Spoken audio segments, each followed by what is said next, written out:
I'm Sabrina, 28, and I just realized I've been playing the role of unpaid intern in my own family's company for 5 whole years. The moment of clarity hit me like a freight train when my father handed my promotion to my brother without even pretending to consider my qualifications. His exact words: "Women don't understand business like men do." I stood there in his office, holding 5 years' worth of performance reports, and for the first time in my adult life, I didn't apologize for existing. Instead, I walked out and made a decision that would bring their entire operation to its knees in exactly 72 hours. Where are you watching from today? Drop your location in the comments below and hit that like and subscribe button if you've ever felt completely underestimated by your own family. You'll definitely want to stick around for what happened next. Let me take you back to where this whole disaster began. It wasn't always like this, believe it or not. 5 years ago, I was fresh out of college with a business degree, optimistic about the future, and genuinely excited to work alongside my father in the family construction company he'd built from scratch. Davis Construction had been his life's work, and I thought joining the team would be my chance to prove I was worthy of carrying on the legacy. My first day, I arrived an hour early wearing my best business attire, ready to learn everything from ground up. Dad introduced me to the crew as my daughter who's here to help out while she figures out what she really wants to do. Not as the college graduate with a degree in business management, not as someone with fresh ideas and modern training, just as someone killing time. That should have been my first warning sign, but I was determined to earn their respect through hard work. I started in the office, handling scheduling, client communications, and paperwork. Basic tasks, sure, but I approached them with the same intensity I'd brought to my studies. Within weeks, I'd reorganized their filing system, implemented a digital scheduling platform, and streamlined their invoicing process. The efficiency improvements saved them hours each week, but somehow the credit always went to good business practices, rather than my specific contributions. When clients complimented our improved communication, Dad would nod and say the team was really stepping up their game, the team being a collective entity that apparently didn't include his daughter by name. Meanwhile, my brother Jake would show up whenever he felt like it, usually around 10 in the morning, sometimes not at all. Fresh out of community college with a general studies degree and absolutely no work experience, he was immediately given the title of operations coordinator and his own parking spot. I was still introducing myself as Richard's daughter to clients who couldn't figure out what my actual role was supposed to be. The pattern became clear pretty quickly, though I was too stubborn to admit it at the time. Jake's mistakes became learning opportunities. My suggestions became something we'll consider down the road. When I caught an error in a bid that would have cost us $12,000, Dad patted my shoulder and said I was really developing an eye for detail. When Jake forgot to order materials for 3 different job sites in 1 week, causing delays and angry contractors, Dad called it growing pains and took him out for a mentoring lunch. I wish I could say I recognized the favoritism immediately and stood up for myself. The truth is, I thought if I just worked harder, stayed later, and proved myself more thoroughly, things would change. Classic mistake number 1 in the handbook of daughters trying to earn their father's approval. So I doubled down. I started arriving at 7 in the morning and leaving at 7 in the evening. I took on weekend paperwork that wasn't technically my responsibility. When clients called with emergencies, I handled them personally, even if it meant working through lunch or staying until midnight to resolve scheduling conflicts. The company's customer satisfaction ratings improved dramatically. Our project completion times shortened. Repeat business increased by 30%. But somehow none of these improvements were ever connected to my specific efforts in any official capacity. They were just signs that Davis Construction was really hitting its stride as a company. Jake, meanwhile, had convinced Dad that he needed more hands-on experience with actual construction work, which meant he started showing up on job sites wearing brand new work boots and designer safety gear, taking selfies with the crew, and leaving after a couple hours to check on other projects. The crew started calling him Photo Op Jake behind his back, which should tell you everything you need to know about how seriously they took his contributions. But Dad saw initiative and leadership potential. He saw someone willing to get his hands dirty and connect with the working side of the business. He saw everything except the reality that Jake was treating construction sites like personal photo shoots for his social media presence. I started documenting everything. Every process improvement I implemented, every crisis I resolved, every client relationship I maintained. Part of me knew this was probably excessive, but another part of me sensed I was going to need proof of my contributions eventually. That turned out to be one of the smartest decisions I made during those 5 years. The real breaking point started building when Dad began talking about expanding the business and bringing in new leadership. Conversations about the company's future happened in restaurants I wasn't invited to, and meetings that somehow got scheduled when I was handling client calls. Year 3 was when things got truly insulting. Dad hired an outside consultant to evaluate our operations and suggest improvements. This consultant spent 2 weeks reviewing our processes, interviewing staff, and analyzing our efficiency metrics. His final report praised our digital systems, our customer service protocols, and our project management techniques, everything I had implemented over the previous 3 years. The consultant recommended promoting whoever had designed these systems to a management position with oversight responsibilities. Dad nodded thoughtfully and said they'd definitely consider that for the right candidate when the time came. The consultant literally handed him a roadmap for my promotion, gift-wrapped with professional validation, and Dad still couldn't connect the dots. Or maybe he could, and that was the problem. Maybe he saw exactly who had created the improvements and decided that acknowledging my contributions would complicate his vision of Jake inheriting the company. I started to suspect this around the time Jake got his own office while I was still working from a desk in the main reception area. Jake's office came with a nameplate, a window view, and a door he could close for important phone calls that usually involved coordinating weekend plans with his friends. My desk was positioned where every client, delivery person, and contractor could interrupt me with questions, requests, and complaints that somehow became my responsibility to resolve, regardless of whether they related to my official job duties. I became the unofficial problem solver for everything from scheduling conflicts, to billing disputes, to equipment malfunctions. When the coffee machine broke, people came to me. When a client wanted to modify their project timeline, they called me. When contractors needed clarification on specifications, they found my desk. I was essentially running customer service, project coordination, and crisis management for the entire company. But on paper, I was still listed as administrative assistant, with a salary that reflected that title rather than the scope of work I was actually performing. Jake, whose primary responsibilities seemed to involve looking busy and attending meetings about attending other meetings, was earning 30% more than me in his official operations coordinator role. The overtime was the final insult. Dad had a policy about approving overtime hours for hourly employees, but I was salaried, which meant all those extra hours I worked were essentially free labor. He'd walk by my desk at 7 in the evening, shake his head sympathetically, and say something like, "Hope you can wrap that up soon," before heading out to dinner with Mom. Meanwhile, Jake never worked past 5 unless there was a company barbecue or client event where he could network and take pictures. Somehow this demonstrated healthy work-life balance rather than lack of commitment. Everything I did was expected.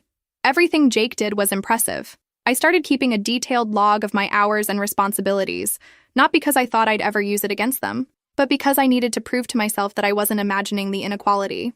Some weeks I was putting in 60 hours while Jake barely managed 35, and yet family conversations about the business always centered around his growing leadership potential. The promotion opportunity finally came up in my 5th year. Dad announced that the company was ready to create a new position, Director of Operations, someone to oversee daily management, client relations, and strategic planning. Essentially, someone to run everything I was already running, but with official authority and appropriate compensation. I prepared for that meeting like I was defending a dissertation. I compiled 5 years of performance data, client satisfaction surveys, efficiency improvements, and cost savings I'd generated. I documented every process I'd streamlined, every crisis I'd resolved, every improvement I'd implemented. The evidence was overwhelming. I had been functioning as the de facto director of operations for years. I walked into Dad's office that Tuesday morning, feeling more confident than I had in years. This was my moment. This was when all the extra hours, all the undercompensation, all the overlooked contributions would finally be acknowledged. This was when merit would triumph over family politics. "I've been thinking about this director position," I began, opening my presentation folder.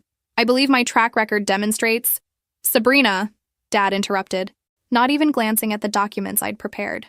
"I appreciate your enthusiasm, but I've already made my decision." The folder froze halfway open in my hands. "You've made your decision?" "Jake is ready for more responsibility. This position will be perfect for him to grow into the leadership role this company needs." I felt something cold settle in my stomach. "Dad, can I show you these performance metrics? I think there might be some factors you haven't considered." He waved a hand dismissively. "Honey, you do great work in your current role, but leadership requires a different kind of thinking. Women tend to focus on details and organization, which is valuable, but men understand the bigger picture of business strategy." The words hit me like a physical blow.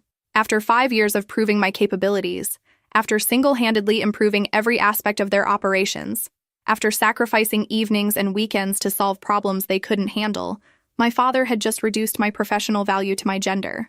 "I don't think gender determines business capability," I said carefully. Of course not directly, he continued, completely missing the irony. But Jake has natural leadership instincts. He thinks about growth, expansion, taking calculated risks. That's what this company needs as we move forward. Jake, who had never completed a project independently, who needed reminders to show up on time, who couldn't handle basic client communications without creating confusion. This was the natural leader who understood business strategy better than someone with an actual business degree and 5 years of proven results. I sat there staring at my father, watching him convince himself that handing my promotion to my underqualified brother was somehow a sound business decision rather than blatant favoritism wrapped in sexist justification. When does Jake start in the new position? I asked, proud of how steady my voice sounded. Monday. We'll make the official announcement to the staff this afternoon. I closed my folder and stood up. I see.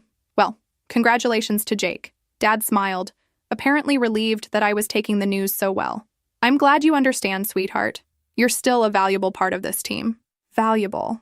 Like office equipment or a reliable printer. Something useful but ultimately replaceable and certainly not worth investing in or promoting. I walked back to my desk in the reception area, my home base for 5 years while Jake got his windowed office, and sat down to think. Actually, let me rephrase that. I sat down to have what alcoholics probably call a moment of clarity, except instead of hitting rock bottom with drinking, I was hitting rock bottom with family-induced professional Stockholm syndrome. For 5 years, I had been working myself into the ground for people who saw my contributions as nothing more than what they were owed. I had been accepting subpar compensation, impossible workloads, and zero recognition because I thought family loyalty mattered more than self-respect. I had been enabling their success while sabotaging my own. But here's the thing about realizations. Once you see the truth clearly, you can't unsee it. And the truth was that Davis Construction had been exploiting my work ethic, my skills, and my naive belief that merit would eventually be rewarded.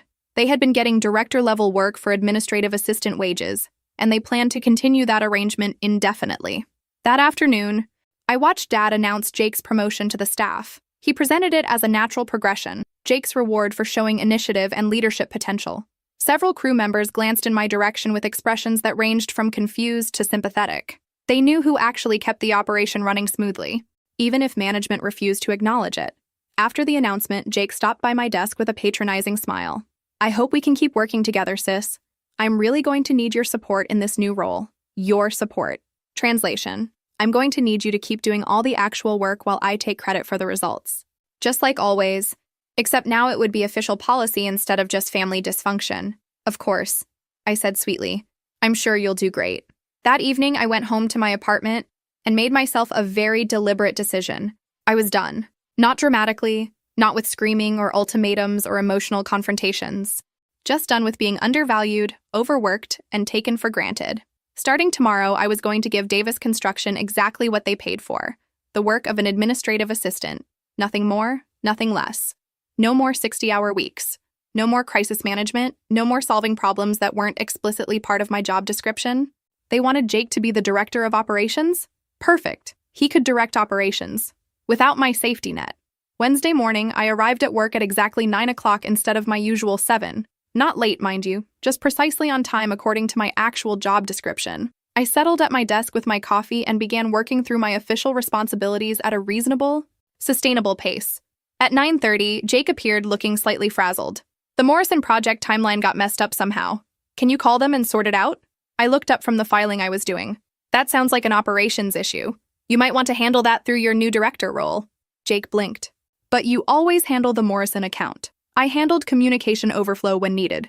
Now that we have a director of operations, project management should go through proper channels. I smiled pleasantly and returned to my filing. The first crisis hit at 10:15. A concrete delivery scheduled for the Henderson job site had been canceled due to a miscommunication about timing. Normally, I would have immediately called the supplier, rescheduled delivery, and coordinated with the crew to adjust their timeline. Today, I made note of the issue and continued with my assigned tasks. Sabrina! Jake appeared again, this time with genuine panic in his voice. The Henderson concrete got canceled. We have 8 guys standing around with nothing to do. That's terrible, I said sympathetically. Have you contacted the supplier about rescheduling? I don't have the account information. It should be in your director files. If not, you can call them directly. Henderson Concrete, they're in the phone book. Jake stared at me like I'd suggested he perform brain surgery. For 5 years, I had been his invisible safety net. handling these situations so seamlessly that he'd never learned to manage them himself. Without my automatic problem solving, he was completely lost. By noon, 3 different issues had piled up that would normally take me about 20 minutes total to resolve. Jake had spent 3 hours running between his office and my desk, growing progressively more frustrated as I directed him toward resources and procedures instead of just fixing everything myself. "This is ridiculous," he finally snapped. "Can't you just handle these things like always?" I leaned back in my chair and gave him my most professional smile. "Jake, I think there might be some confusion about role boundaries. As administrative assistant, I handle scheduling, filing, and basic communications. Strategic problem solving and client relations fall under operations management. That's your department now." The beauty of my new approach was that it was completely reasonable and absolutely infuriating. I wasn't being insubordinate or difficult. I was simply refusing to work outside my job description, something any employment lawyer would say was perfectly appropriate. Dad emerged from his office around 1 o'clock, drawn by the sound of Jake's increasingly desperate phone calls. "What's going on out here? Everything's falling apart," Jake complained.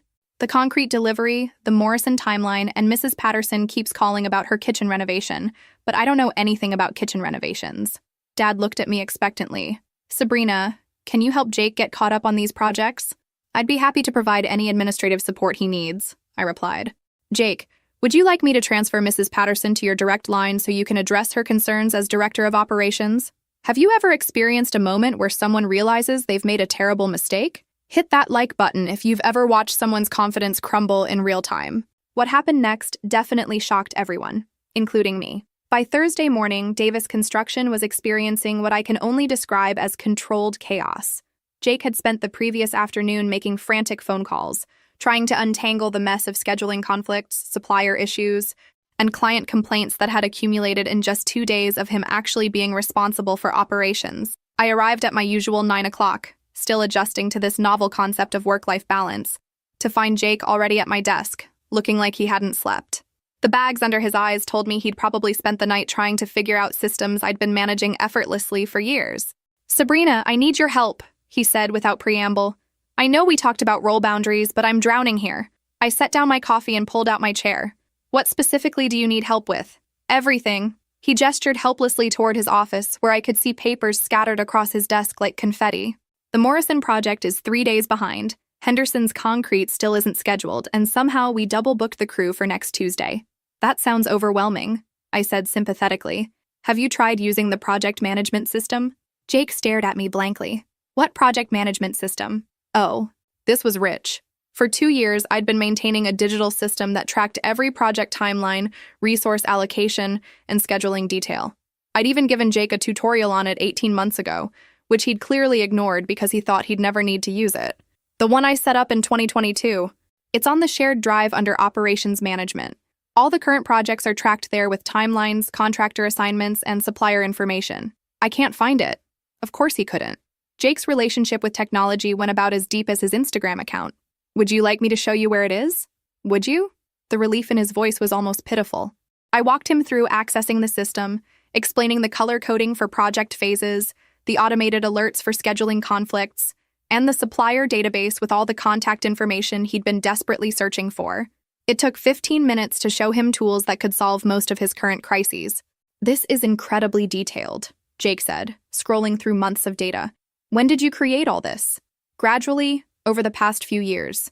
Whenever we had scheduling problems or communication breakdowns, I'd add features to prevent them from happening again." Jake was quiet for a moment, actually reading through project notes and timeline requirements.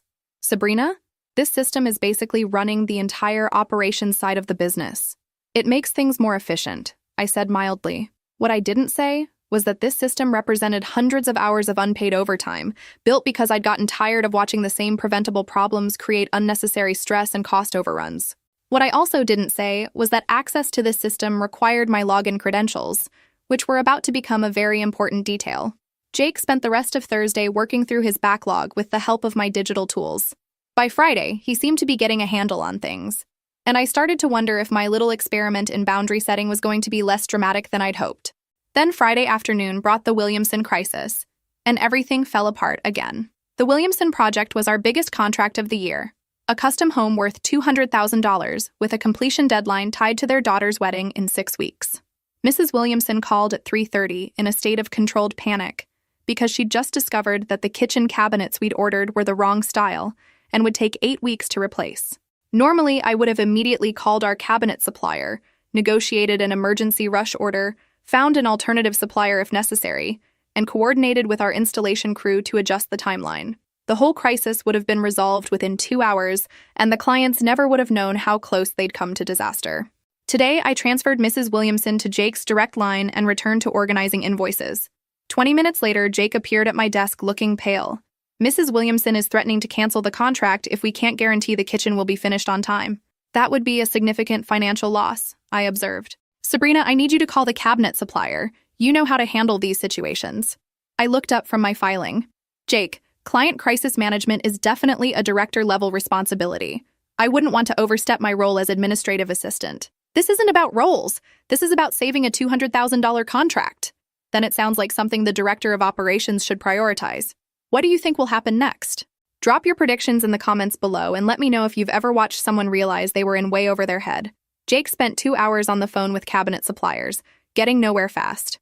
Without the relationship history I'd built with vendors over 5 years, without knowledge of which suppliers could handle rush orders, and without the negotiating skills that come from resolving dozens of similar crises, he was essentially starting from scratch in an emergency situation. By Monday morning, the Williamson situation had escalated. Mrs. Williamson had called Dad directly over the weekend, expressing concerns about whether Davis Construction could handle a project of this complexity. Dad had assured her that the company's best people were on the case, which was technically true if you counted me as one of the company's best people, and ignored the fact that I was no longer handling anything beyond my basic job description. Family meeting, Dad announced, appearing at my desk at 8:30. Conference room now. I followed him and Jake into the small conference room, curious to see how Dad would handle this crisis. He'd built Davis Construction from nothing over 20 years ago, so presumably he had problem-solving skills of his own, even if he'd grown accustomed to letting me handle the day-to-day disasters. The Williamson project is in jeopardy, Dad began. Jake, bring me up to speed on where things stand. Jake launched into a confused explanation involving multiple cabinet suppliers, conflicting delivery dates, and installation scheduling that made no sense. Watching him try to explain the situation was like watching someone describe a movie they'd only heard about secondhand. Dad listened with increasing frustration. This should be manageable. Sabrina handles supplier issues like this all the time. That's the problem, Jake said. She's not handling it. She says it's outside her job description. Both of them turned to look at me. I smiled politely and waited. Sabrina, Dad said finally, I think there's been some confusion about your responsibilities. I don't think so. I'm handling all the administrative tasks listed in my job description. Filing, basic scheduling, routine communications. Everything's up to date. But you've always managed supplier relationships and client issues. I provided support when needed. But now that we have a director of operations, those responsibilities should flow through proper channels. Dad was quiet for a moment, and I could practically see him running calculations in his head. The Williamson contract represented nearly 15% of their annual revenue. Losing it would be a significant financial blow, and word of mouth in the construction business could make the damage much worse than one canceled project. Jake, can you give us a minute? After Jake left, Dad leaned back in his chair and studied me. What's this really about, sweetheart? I'm not sure what you mean. You're upset about the promotion decision. There it was. In Dad's mind, my sudden adherence to professional boundaries was nothing more than a temper tantrum about not getting my way. He couldn't conceive that I might have legitimate concerns about being overworked and undercompensated, or that his dismissive comments about women's business capabilities had fundamentally altered how I viewed our relationship. I'm not upset, I said calmly. I'm being professional. You made it clear that strategic problem-solving and leadership decisions are outside my skill set. I'm simply focusing on the work that matches my abilities and compensation level. Dad's expression shifted. For the first time, I saw him recognize that this wasn't emotional manipulation or a bid for attention. This was a fundamental change in how I was going to relate to the business going forward. The Williamson situation needs to be resolved, he said quietly. I agree. It's a significant contract. Can you help us resolve it? I considered the question carefully. I can provide administrative support for whatever solution Jake and you develop as company leadership. Translation. I can make phone calls and schedule meetings, but I'm not going to solve this problem for you. I'm not going to use my relationships with suppliers to save a situation that your chosen director of operations created through inexperience. Dad stared at me for a long moment. And I think he finally understood that something had fundamentally changed. His reliable daughter, who had been quietly holding his business together for 5 years, was no longer willing to work beyond her official role. The Williamson crisis resolved itself in the worst possible way. They canceled the contract. Jake's inexperience with supplier negotiations cost us our biggest project of the year, and word spread quickly through the local construction community that Davis Construction was having management problems. 2 more clients called that week requesting meetings to discuss project timelines and management structure. In construction, that's code for, "We're nervous about whether you can actually deliver what you've promised." I scheduled the meetings for Jake and Dad, noted them in the calendar, and continued with my filing. Wednesday afternoon, Dad appeared at my desk with a defeated expression. "We lost the Henderson project." Mrs. Henderson had decided to go with a different contractor after Jake couldn't provide confident answers about timeline management and quality control oversight. Another $60,000 loss and another hit to the company's reputation. "I'm sorry to hear that," I said sincerely. "Sabrina, this can't continue." I looked up from the invoices I was organizing. What can't continue? This protest. Whatever you want to call it. The business is falling apart. I wouldn't call it a protest. I'm doing my job exactly as it's defined in my employment agreement. Dad pulled up a chair and sat down next to my desk. "Look, maybe I made a mistake with the promotion. Maybe we should reconsider the director position." This was interesting. A week ago, Jake's natural leadership abilities were exactly what the company needed. Now Dad was having second thoughts. What kind of reconsideration? Maybe a co-director structure, you and Jake sharing the responsibilities. I nearly laughed out loud. A co-director structure where I did all the actual work, and Jake got equal credit and compensation. It was the same arrangement we'd had for 5 years. Except now they'd make it official, and probably expect me to be grateful for the opportunity. That's generous. But I don't think that would work well. Why not? Because I'm tired of propping up other people's incompetence and calling it teamwork. Because I'm done accepting half the recognition for twice the effort. Because you've made it clear that you see my contributions as support rather than leadership, and changing the title won't change that fundamental disrespect. But what I said was, I think Jake deserves the chance to grow into the director role without interference. It wouldn't be fair to undermine his authority by splitting his responsibilities. Dad studied my expression, looking for some sign of the accommodating daughter he was used to dealing with. "What would it take for you to go back to handling the operational support?" There it was. The real question. Not whether I was qualified for promotion, not whether my contributions deserved recognition, but what it would take to buy my cooperation in maintaining the status quo. "I'm happy to provide any administrative support that falls within my job description," I repeated. "That's not an answer." "It's the only answer I have, Dad." He sat quietly for a moment, perhaps finally realizing that 5 years of taking my extra effort for granted had consequences. "The business needs your skills, Sabrina. Then maybe the business should compensate and recognize those skills appropriately. We can discuss salary adjustments. It's not about salary. This was true, though the money mattered too. It's about being valued for what I actually contribute rather than being dismissed because of what you assume I can't do." Dad left my desk without another word, but I could see him thinking. The past week had been educational for everyone involved. Jake had learned that operations management required actual knowledge and skills. Dad had learned that his daughter's contributions were more substantial than he'd realized.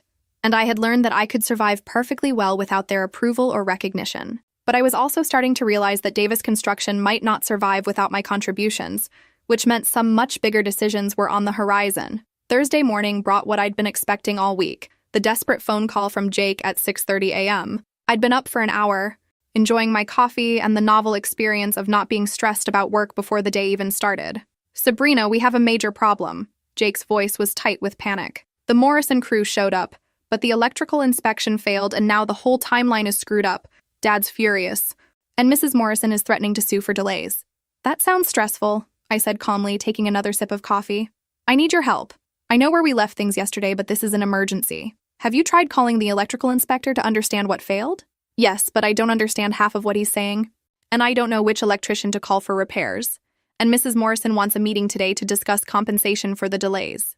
In the old days, I would have already been in my car, driving to the Morrison site to assess the situation personally. I would have called our regular electrician, scheduled the repairs, negotiated with the inspector for a priority reinspection, and prepared a detailed timeline for Mrs. Morrison that would have calmed her concerns and avoided any legal threats. Today, I finished my coffee and suggested that Jake check the vendor database for electrician contact information. When I arrived at the office at 9, Dad was waiting at my desk with an expression I'd never seen before.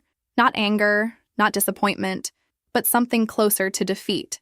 "Sit down," he said quietly. I settled into my chair and waited. "The Morrison project is going to cost us $40,000 in delay penalties," he began. "The Henderson cancellation lost us $60,000. The Williamson cancellation lost us $200,000. In 1 week, Jake's inexperience has cost this company $300,000. I said nothing. "You know this business, Sabrina. You know it better than Jake, better than me in some ways. You've been holding it together for years, and I was too stupid to see it." This was as close to an apology as my father was capable of giving. An acknowledgement that he'd made a mistake, wrapped in the language of business consequences rather than personal feelings. "I appreciate you saying that. I want to offer you the director position, full authority, 30% salary increase, profit sharing, and Jake reports to you." 6 months ago, this offer would have felt like vindication. Everything I'd worked for, everything I'd proven, finally being recognized and rewarded. The problem was, 6 months ago, I still believed that my father's respect was worth earning. "I'm flattered, but I'm going to decline." Dad's face went through several expressions in quick succession: surprise, confusion, and then something like fear. "What do you mean, decline?" "I mean, no thank you. Sabrina, this is everything you wanted. This is everything I wanted 5 years ago. It's not what I want now." "Then what do you want?" I pulled an envelope from my desk drawer and handed it to him. 2 weeks' notice, effective today. Dad opened the envelope and read my resignation letter in silence. It was brief and professional, thanking him for the opportunity to work at Davis Construction and offering to help train my replacement during the transition period. "You're quitting," he said finally. "I'm pursuing other opportunities." "What other opportunities?"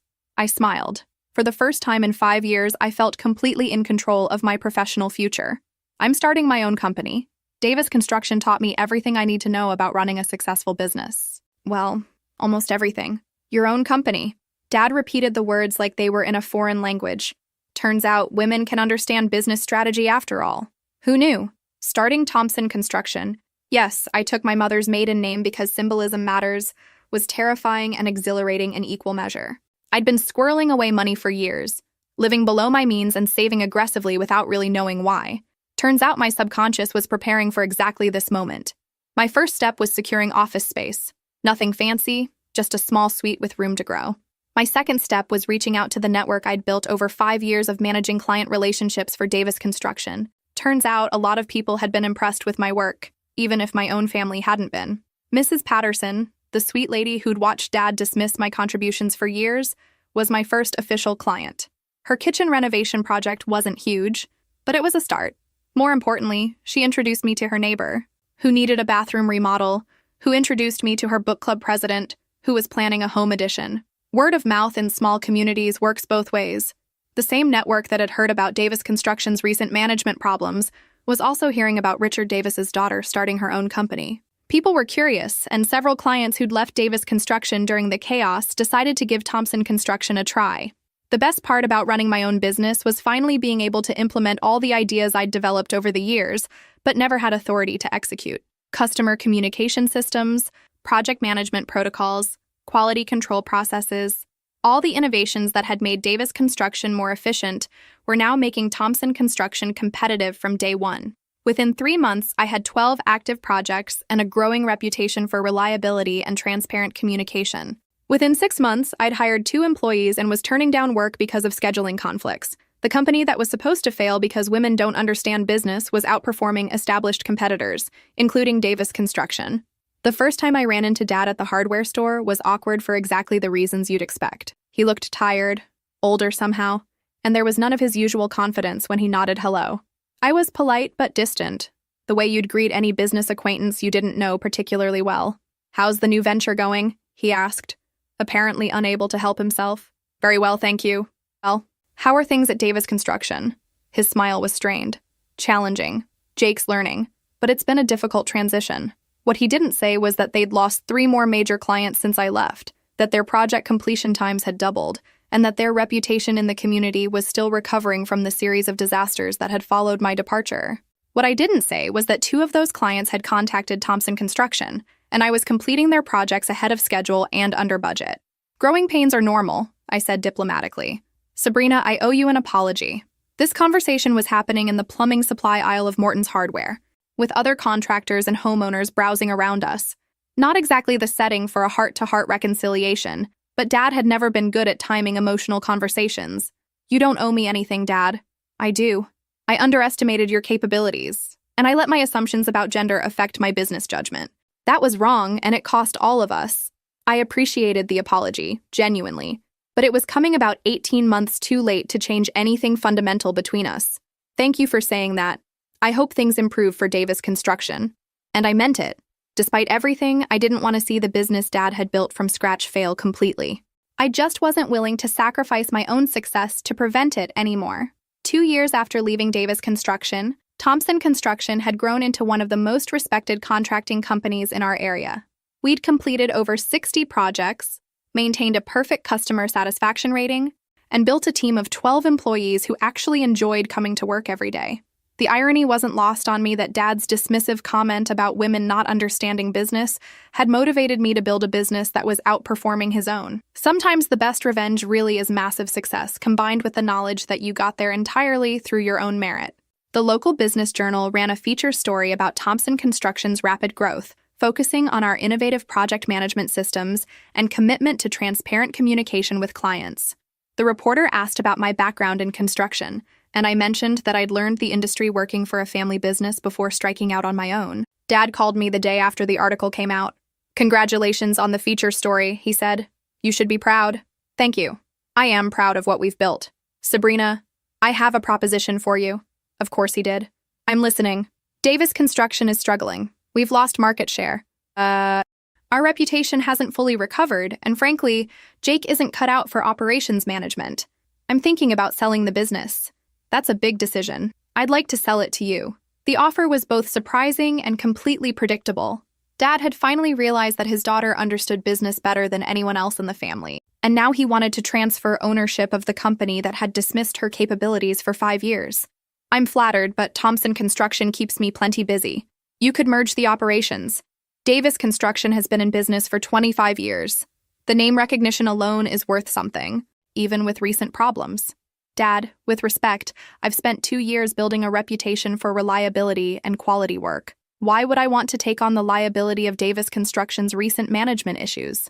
There was a long pause. "Because it's your family's legacy." "No," I said gently. "Davis Construction is your legacy. Thompson Construction is mine."